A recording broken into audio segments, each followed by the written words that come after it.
नमस्कार दोस्तों, मार्केट की बात करते हैं। Steel authority of India limited की बात करते हैं। सेल की बात करेंगे दोस्तों।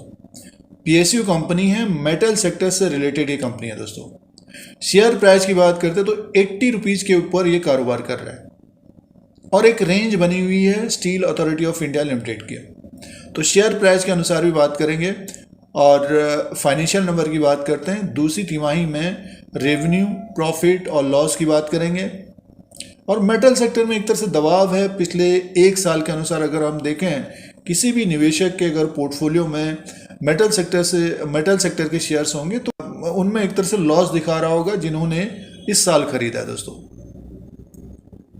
तो steel authority of India limited की बात कर रहे हैं तो पीएसयू कंपनी है, मेटल सेक्टर से रिलेटेड कंपनी है और शेयर प्राइस 80 रुपीज़ के ऊपर कारोबार कर रहा है। कंपनी के द्वारा डिविडेंड भी अच्छा मिलता है। अब की बार डिविडेंड नहीं दिया गया था। तो सबसे पहले दूसरी तिमाही के नतीजों की बात कर लेते हैं, रेवेन्यू की बात करते हैं दोस्तों। तो steel authority of India limited का जो रेवेन्यू था Q2 ऑफ FY23 में 30 सितंबर 2022 में 26,246 करोड़ का रेवेन्यू था और अदर इनकम को प्लस करके 26,687 करोड़ का टोटल इनकम आया था।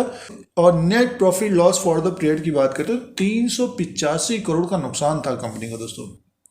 मुनाफे से घाटे में आई थी कंपनी। पिछली बार 4,303 करोड़ का प्रॉफिट था, Q1 में 776 करोड़ का प्रॉफिट था। तो Q1 तक प्रॉफिट था, अब की बार लॉस है। तो इसलिए स्टॉक प्राइस 87 रुपीज़ के ऊपर नहीं गया, ये गिरकर 81-82 रुपीज़ के आसपास कारोबार कर रहा है। और प्लस ये है कि मेटल सेक्टर में एक तरह से दबाव भी है दोस्तों। कोई खबर आ जाती है तो तेज हो जाते हैं, दूसरे दिन मुनाफा वसूली आ जा रही है। तो इस तरह का मेटल सेक्टर के शेयरों में हो रहा है। तो उसी तरह से सेल में भी हो रहा है दोस्तों। मार्केट कैप की बात करते हैं तो 33,870 करोड़ का है। फेस वैल्यू 10 रुपीज़ का है। बुक वैल्यू पर शेयर 131 का है। अपने बुक वैल्यू से काफ़ी नीचे की तरफ कारोबार कर रहा है। अर्निंग पर शेयर है 10.85 का और डिविडेंड यील्ड 10.67 का दोस्तों। डिविडेंड काफ़ी अच्छा मिलता है। बहुत सारे निवेशक डिविडेंड के लिए भी अपने पोर्टफोलियो में रखे होंगे सेल को, steel authority of India limited को। और प्राइस परफॉर्मेंस की बात करते हैं तो देखिए 3 साल का रिटर्न 112% का है। तो 3 साल से जिन्होंने अपने पोर्टफोलियो में रखा है डिविडेंड और प्लस स्टॉक भी ऊपर की तरफ है, उनका रिटर्न है दोस्तों। और 1 साल का रिटर्न माइनस में है 23% का। तो जिन निवेशकों ने पिछले 1 साल के अनुसार सेल में ट्रेडिंग की या निवेश किया है तो उनको नुकसान रहा है, लेकिन 3 साल से जिन्होंने अपने पोर्टफोलियो में रखा है तो उनको फ़ायदा रहा है दोस्तों। और 3 महीने का रिटर्न 4.86% का है और एक रेंज में घूम रहा है। पिछले 3-4 महीने 5 महीने के अनुसार एक रेंज में घूम रहा है दोस्तों। तो ये फाइनेंशियल नंबर थे और इस क्वार्टर में नुकसान आया था कंपनी को और मुनाफे से घाटे में आई थी कंपनी दोस्तों। तो इसलिए भी शेयर प्राइस में एक तरह से दबाव है। अब दोस्तों शेयर प्राइस की बात करते हैं। Steel authority of India limited का ये ग्राफ है, 1 साल का ग्राफ है दोस्तों। स्टॉक प्राइस 82 रुपीज़ में है 22/11/2022 को। और स्टॉक में एक तरह से देखिए दबाव रहा है। पूरे साल भर की बात करते हैं तो अप्रैल के महीने में ये 100 के ऊपर था, 110 रुपये में था 6 अप्रैल 2022 को। उसके बाद बड़ी गिरावट देखने को मिली। बहुत सारे निवेशक एक तरह से ट्रैप रहे हैं और सीधे स्टॉक पहुंच गया 63 रुपीज़ में, 63.60 रुपये।